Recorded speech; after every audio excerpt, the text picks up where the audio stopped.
Hello there. I've been up to mischief the last few days. We went to a concert a few nights ago. So for those of you who aren't familiar with where I am in the world, if you're not local, then I'm very close to Silverstone racetrack where they do the Formula One Grand Prix every year. And we went to the opening night concert. I took my eldest daughter and her friend, and it was their first concert. And also my friend came, and we had an absolute blast from start to finish. The weather was perfect, the atmosphere was buzzing, the music was great, and I'd been looking forward to it, but I had no idea quite how much fun we'd have. And there were quite a few people there I think could do with my alcohol moderation sessions, let's put it that way. But towards the end, this guy in front of us was offering to put us on his shoulders so we could see better. And I was like, no, I'm too old, too old, too old.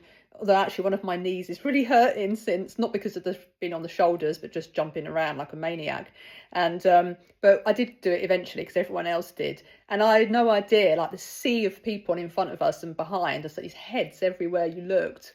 And it was just hilarious. And I've got video evidence of it as well. I think my daughter thought it was absolutely bonkers for most of the evening, actually. She saw a side of me that she'd never seen before. I think I saw a side of me that I hadn't seen for 20 years or something. I don't know.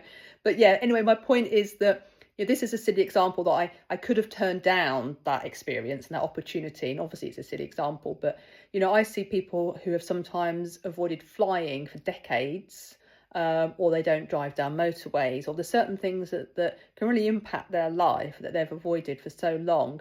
So, I help them to help shift their brain into a I can do it attitude. And then when they start to do that thing, then their brain has this kind of new evidence that, oh, actually, this is okay, this is safe. And, it starts believing this new story. So that's how I can help people with maybe not getting on someone's shoulders, but the more important things in life. So if you have any questions, please let me know.